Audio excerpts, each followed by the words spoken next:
আমাদের নেতা খুব শিগগিরই আমাদের মাঝে আসবেন। আমি আপনাদেরকে জানাতে চাই, নেতা যেদিন আমাদের আসবেন, যেদিন বাংলাদেশে পা দেবেন, সেদিন যেন সমগ্র বাংলাদেশ কেঁপে ওঠে। বন্ধুগণ, তারা বললেন যে বিএনপি নাকি সংস্কার নিয়ে কাজ করে না। সংস্কার জন্মই তো দিয়েছে বিএনপি। যে বাংলাদেশের যা কিছু ভালো অর্জন, সব অর্জনই হচ্ছে বিএনপির হাতে। 1971 সালের প্রজন্ম নাকি নিকৃষ্টতম প্রজন্ম। কোন সাহস এই কথাগুলো বলে তারা? একটা কথা আমাদের মনে রাখতে হবে সবসময়, যে এই নির্বাচন কিন্তু সেই আওয়ামী আমলের নির্বাচন নয়।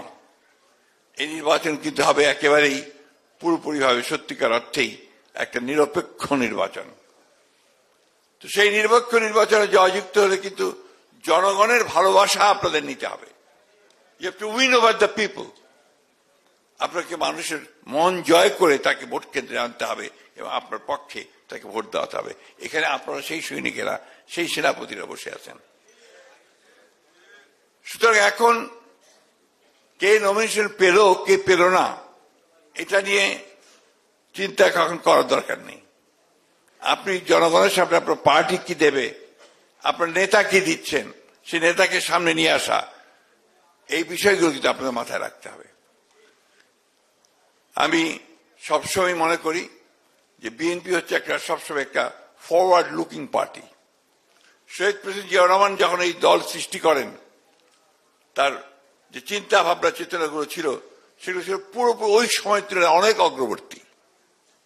বিএনপি সবসময় জনগণের সামনে অগ্রবর্তী চিন্তাগুলোই তুলে ধরেছে।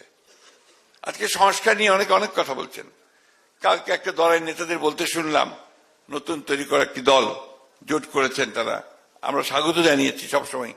তরুণ যুবকদের যে কোনো প্রয়াসকে আমরা স্বাগত জানাই, কিন্তু সেটা হতে হবে অবশ্যই একটা ইতিবাচক ঘটনা। তারা বললেন যে বিএনপি নাকি সংস্কার নিয়ে কাজ করে না। সংস্কার জন্মই তো দিয়েছে বিএনপি।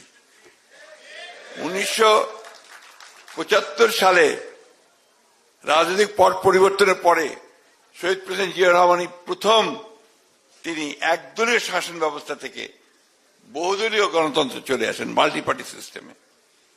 তিনি প্রথম, যিনি একটা বদ্ধ গণমাধ্যম যেটা নিয়ন্ত্রিত ছিল, মাত্র 4টা পত্রিকা শেখ মুজিব চালু করেছেন তার বাকশালে, সেই গণমাধ্যমকে তিনি মুক্ত করে দিয়েছিলেন।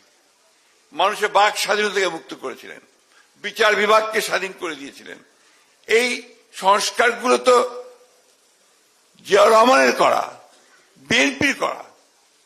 এবং তারপরে দেশনেত্রী বেগম খালেদা জিয়া যখন দায়িত্ব নিয়েছিলেন, আপনারা জানেন, সেই গণতন্ত্র মুক্ত করতে দীর্ঘ 9 বছর তিনি সংগ্রাম করেছেন, লড়াই করেছেন।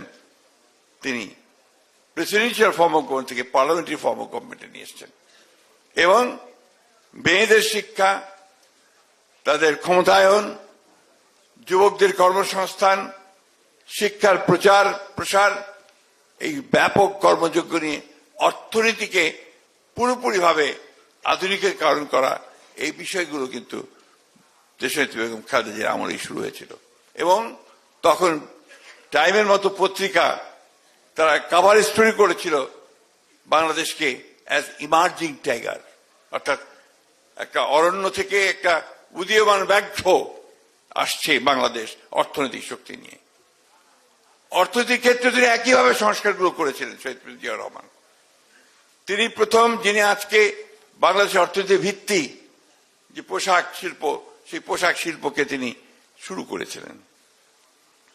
বিদেশে আমাদের শ্রমশক্তিকে রপ্তানি করে আজকে যে রেমিটেন্সের উপর দাঁড়িয়ে আছি, রিজার্ভ যে আজকে হয়তো বাড়ছে, সেই কাজও শুরু করেছিলেন শহীদ প্রেসিডেন্ট জিয়াউর রহমান। এই বিষয়গুলো কিন্তু আপনাদের শক্তি। আমি সে কারণেই বলি যে বাংলাদেশের যা কিছু ভালো অর্জন, সব অর্জনই হচ্ছে বিএনপির হাতে। এই যে লড়াই সংগ্রাম দীর্ঘ 15 বছরের, আমাদের 60 লক্ষ মানুষের বিরুদ্ধে মিথ্যা মামলা, এই 15 বছর প্রতিদিন আদালতের বারান্দায় বারান্দায় আমরা ঘুরেছি। আমাদের 20,000 নেতাকর্মীকে হত্যা করা হয়েছে। আমাদের ছেলেরা, আমাদের যুবকেরা তারা পুলিশের তাড়া খেয়ে বনে জঙ্গলে থেকেছে, শীতের মধ্যে ধান খেতে গিয়ে আশ্রয় নিয়েছে। বন্ধুরা, শরীকেরা, এই কথাগুলো ভুলে যাবেন না। এই লড়াই আপনারা করেছেন।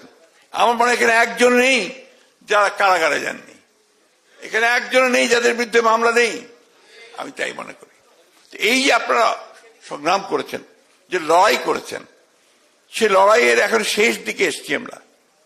এই লড়াইয়ের মধ্য দিয়ে আমাদেরকে বিএনপিকে সরকার গঠন করতে করাতে হবে, এবং সেই বিএনপি জাতিকে লিড করবে, সামনের দিকে নিয়ে যাবে আরো বেশি করে। তারই প্রমাণ আজকে আমাদের তারেক রহমান সাহেব নতুন একেবারে চিন্তা ভাবনা নিয়ে এসছেন, যে চিন্তা ভাবনাগুলো আমাদের জনগণের কাছে যদি আমরা পৌঁছে দিতে পারি, তাহলে আমরা নিশ্চিত যে জনগণ এগুলোকে গ্রহণ করবে এবং বিএনপি সেই ধানের শীষে ভোট দেবে। আমি আপনাদের কাছে যেটা আশা করছি, আমরা সবাই লড়াই করেছি, সংগ্রাম করেছি একটা লক্ষ্যে, যে আমরা আমাদের প্রিয় বাংলাদেশকে আমরা সত্যিকার অর্থেই আমাদের প্রতিষ্ঠাতা শহীদ প্রেসিডেন্ট জিয়া রহমানের যে স্বপ্ন, আমাদের নেত্রী দেশমাতা আপসীন গণতন্ত্রের নেত্রী বেগম খালেদা জিয়ার যে ত্যাগ, আমাদের নেতার যে ত্যাগ এবং স্বপ্ন, সেটাকে বাস্তবায়িত করবার সুযোগ এসেছে। আসুন আজকে সবকিছু ভুলে গিয়ে আমরা এই লক্ষ্যে এগিয়ে যাই। এখন সংগ্রাম লড়াই হচ্ছে আমাদের এই নির্বাচনে জয়লাভ করবার সংগ্রাম। এই নির্বাচনে আমাদেরকে পুরোপুরিভাবে জয়লাভ করতে হবে, এবং যাতে করে আমরা বাংলাদেশকে সামনে এগিয়ে যাওয়ার সুযোগ পাই। বন্ধুগণ, অনেক বাধা আসবে, অনেক বিপত্তি আসবে, আমাদের বিরুদ্ধে অনেক প্রচারণা হতে থাকবে, কিন্তু এই সবগুলোকে কাটিয়ে উঠে আমরা মাথা উঁচু করে দাঁড়াতে চাই। বিএনপি কোনোদিনই পরাজিত হয়নি, পরাজিত হবে না বন্ধুগণ। বিএনপি হচ্ছে এই দেশের জনগণের দল, বিএনপি হচ্ছে মুক্তিযুদ্ধের দল, বিএনপি হচ্ছে গণতন্ত্রের সংগ্রামের দল। এই কথাগুলো সবসময় মাথার মধ্যে রাখবেন। আর অন্য কোনো কিছু আপনাদেরকে সাফল্য দেবে না। আপনাদেরকে সাফল্য দেবে আপনাদের মধ্যে ঐক্য, ইস্পাত দৃঢ় ঐক্য, এবং আপনাদের যে চেতনা সামনের দিকে এগিয়ে যাওয়ার, জাতীয়তাবাদী দর্শনে যে আমরা দীক্ষিত হয়েছি, আমরা যে গণতন্ত্রের দর্শনে দীক্ষিত হয়েছি, সেই দিকে এগিয়ে যাওয়ার।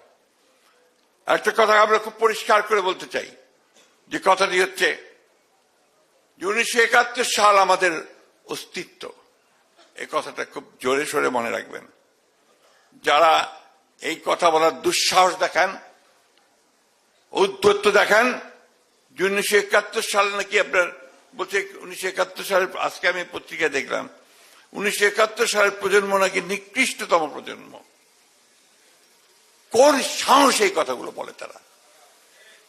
আজকে এই কথাটাই আমি মনে করতে চাই। আজকে আমাদের রুহুল কবির রিজভী সাহেব বলেছেন যে পেছন থেকে অন্ধকারের মধ্য দিয়ে একটা কালো থাবা বেরিয়ে আসছে কিনা, আরেকটা ফ্যাসিজম অন্য দিক থেকে আমাদের উপরে চেপে বসতে চাইছে কিনা। আজকে মানুষকে বিভ্রান্ত করে এবং দুর্ভাগ্যজনক ভাবে আমাদের প্রিয় ধর্মকে ব্যবহার করে তারা আজকে বাংলাদেশের মানুষকে বিভ্রান্ত করতে চাইছে কিনা। আজকে সেই শক্তির বিরুদ্ধে আমাদেরকে রুখে দাঁড়াতে হবে। আজকে নতুন সেই লড়াই, একদিকে আমাদের বাংলাদেশকে একটা রাজনৈতিকভাবে, অর্থনৈতিকভাবে দৃঢ় অবস্থানের মধ্যে দাঁড় করাবার লড়াই, আরেকদিকে হচ্ছে এই অপশক্তিকে রুখে দেওয়ার লড়াই। এই দুটিকে নিয়েই আপনাদেরকে এগুতে হবে। আমরা সব সময় ইতিবাচক রাজনীতি করি, আমরা সব সময় অগ্রবর্তী চিন্তা করি। তারই আজকে আপনারা দেখতে পাচ্ছেন যে গত কয়েকদিন ধরে এই কর্মশালা চলছে। আমাদের নেতা খুব শিগগিরই আমাদের মাঝে আসবেন। আমি আজকে যেহেতু বাংলাদেশের সব এখানে উপস্থিত আছেন, আমাদের নেতৃবৃন্দ উপস্থিত আছেন বিএনপির, আমি আপনাদেরকে জানাতে চাই, নেতা যেদিন আমাদের আসবেন, যেদিন বাংলাদেশে পা দেবেন, সেদিন যেন সমগ্র বাংলাদেশ কেঁপে ওঠে। বন্ধুগণ, এই কথাটা আপনাদের মনে রাখতে হবে। পারবেন তো? ইনশাআল্লাহ আমরা সেই দিন আমরা গোটা বাংলাদেশের চেহারাকে বদলে দিতে চাই। আমরা সামনের দিকে এগোতে চাই, প্রগতির দিকে এগোতে চাই। বাংলাদেশকে আমরা বাংলাদেশকে একটা মর্যাদার আসনে প্রতিষ্ঠা করবার জন্য আমাদের নেতার যে চিন্তা ভাবনা, তাকে বাস্তবায়িত করার জন্য আমরা সামনের দিকে এগিয়ে যেতে চাই। আমি বক্তব্য দীর্ঘ করব না। এখানে আমাদের বিষয়ভিত্তিক আলোচনা করবেন আমাদের বিশেষজ্ঞরা আছেন, তারা আপনাদেরকে সব বলবেন। নতুন যে চিন্তা ভাবনা, আমাদের ফ্যামিলি কার্ড, আমাদের কৃষক কার্ড, এরপরে আপনার আমাদের অন্যান্য ব্যবস্থা, খেলাধুলা, স্পোর্টস, মিউজিক, সংস্কৃতি, সবকিছু নিয়ে আপনাদের এখানে আলোচনা হবে, আপনারা শুনবেন এবং এই আলোচনাকে মনের মধ্যে গেঁথে নেবেন। শুধু শুনবেন আর নোট নিলেই হবে না, এগুলোকে জনগণের সামনে উপস্থাপিত করতে হবে যে আমরা এই কাজগুলো করতে চাই।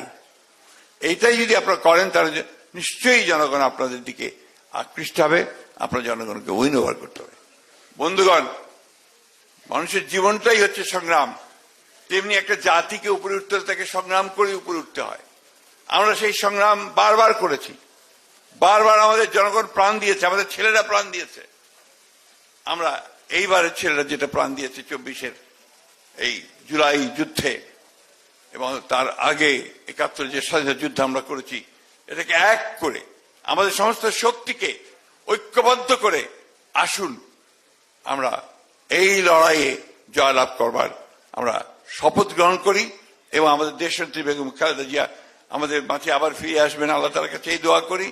আমাদের নেতা যেদিন আমাদের মধ্যে ফিরে আসবেন, সেই দিন থেকে আমাদের একটা নতুন লড়াই শুরু হবে, এই কথা বলে আমি আপনাদের সকলকে আবারও ধন্যবাদ, কৃতজ্ঞতা এবং সামনের দিকে এগিয়ে চলার আহ্বান জানিয়ে শেষ করছি। আসসালামু আলাইকুম, খুদা হাফেজ। বাংলাদেশ জিন্দাবাদ, বাংলাদেশ জাতীয় দল জিন্দাবাদ।